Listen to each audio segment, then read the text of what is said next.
الو سلام. علیکم السلام و رحمت الله.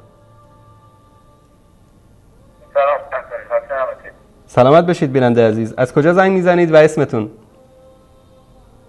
من هادی هستم از استان فارس. آقا هادی عزیز از استان فارس، بفرمایید. من شیعه بودم و الحمدلله هدایت شدم. الله اکبر. تشکر کنم. الله اکبر. واقعا گمراه شده بودم. الله اکبر. که خدا الان به راه سنت پیامبر برگشتم. الله اکبر. الله اکبر. آقا هادی عزیز، اولین جرقه‌ای که سبب این هدایت شما شد از کجا آغاز شد؟ میتونید اینو بگید؟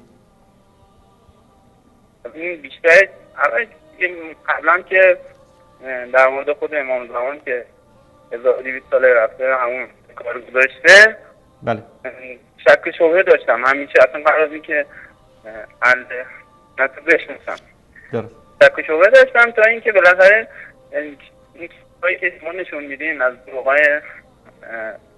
آقایون التشیع درست. اینا رو خب فهمیدم، گفتم واقعا اگه که این کاسه زیر نین کاسه، به قول آقای قرضینی، یعنی این کاسه زیر کاسه باشه، نکنه که الان خودمون تو گمراهی هستیم. یه بار تو حسینی که از دوستان گفت خود شکر خدا که ما چیه هستیم، بر حقی میریم بهش. همون موقع یه بار بهش گفتم نکنه که 1% احتماله که ما خودمون تو گمراهی باشیم، یکی دیگه برحق باشه. چی میشه اون وقت؟ حالا به شوخی میگفتم، فکر میکردم که واقعا ما برحقیم. ولی اونجا اولین درخواست بزنم که برم دنبالش تحقیق کنم این چیه جریان. بعد این دروغایی که شما پخش میکنین از آیت الله شیعه، این باعث شد من فکر کنم که خب اگه اینا واقعا برحقن چرا دروغ میگن؟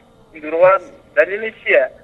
یه که شکر خدا فهمیدم و الحمدلله خدا هم کمک کردم و هدایت شدم. الحمدلله. الله اکبر. من تبریک میگم این تولد دوباره رو برای شما و امیدوارم که الله سبحانه و تعالی شما رو در این راه ثابت قدم بداره و جنت الفردوس نصیبتون کنه برادر عزیز. خواهش میکنم. فقط یه اعتراض میکنم، حتی من قبل از این بفرمایید بشناسم به راه رسول اکرم صلی الله علیه و سلم برگردم، من کلا از اسلام زده شده بودم. یعنی واقعا کلا همه رو میخوام توهین میکردم، اصلا قبول نداشتم، به تناقض رسیده بودم.